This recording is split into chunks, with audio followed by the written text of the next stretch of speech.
আসসালামু আলাইকুম। আবার আসলাম আপনাদের মাঝে।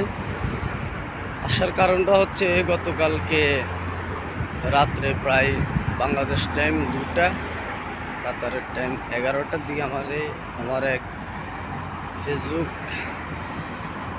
ফেসবুকে আমাকে একজন ভাই ব্লগ করলো যে ভাইয়া কাতারের অবস্থা কেমন।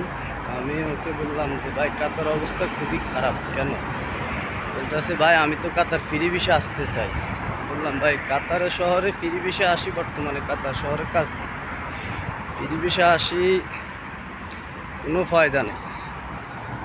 তো উনি আমাকে মেসেঞ্জারে ফোন দিলে ওনার সাথে অনেকক্ষণ কথাবার্তা বললাম। আমি ওই ভাইয়ের উদ্দেশ্যে ভিডিওটা বানাচ্ছি যে ভাই কাতার অবস্থা খুবই খারাপ। কাতার শহর আসবেন না, কাতার ছাড়া যেই কোনো রাষ্ট্রে যান আপনার জন্য ভালো হবে, মঙ্গল হবে। কেননা কাতার বর্তমান থেকে কাতারে কাজের চাপটা, চাহিদাটা অনেকটা কম।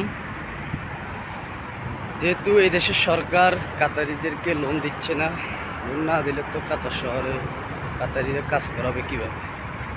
একটা মার্কেট করতে হলে তো সরকার থেকে লোন নিতে হবে, বা একটা বাড়ি করতে হলে তো সরকার থেকে লোন নিতে হবে। এই কারণে কাতার শহরের অবস্থা দিন দিন ঝুঁকিপূর্ণ যাচ্ছে। তো আমি ওই ভাইকে বললাম যে ভাই আপনি কাতারে আসবেন, ঠিক আছে, আপনার টাকা খরচ করে আপনি আসবেন। বলে ভাই আপনি আমাকে, আপনার থেকে আমি পরামর্শটা পেয়ে অনেকটা সন্তুষ্ট হলাম। কেননা আমার পাশে যে ভাই বেড়াদাররা কাতার থাকে ওরা বলে কাতারে কাজ আছে, আসো, কোনো সমস্যা নেই। আমি বলছি ভাই আপনার যদি ফ্যামিলির কেউ থাকে কাতারে, ভাই বেড়াদার আত্মীয় স্বজন যদি কেউ কাতারে থাকে তাহলে আপনি আসতে পারেন, কোনো সমস্যা নেই। যেহেতু আমারে দিয়ে আপনার বোঝায়, আমি আইসি আজকে প্রায় 3 মাস, এখনও পর্যন্ত আমি একটা দিনও কাজ করতে পারি নাই। প্লাস আমার এখনও পর্যন্ত আকামাটাই আমি হাতে পাইনি। যার মারফতে আসলাম সে বলছে দিচ্ছে, এইভাবে আমার 3 মাস রানিং চলে। এই কারণে বললাম যে আপনি কাতার আসবেন না ভাই। কাতার আসলে দেখেন যদি কোনো কোম্পানি ভিসা টিসা পান কাতার আসবেন।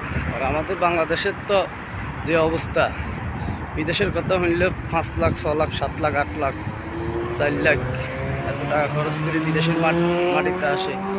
কাজ না করতে পারলে, না খাইতে পারলে, ফ্যামিলি না চালাইতে পারলে বহুত টেনশনে আছে, বহুত প্যারাতে থাকে ওরা।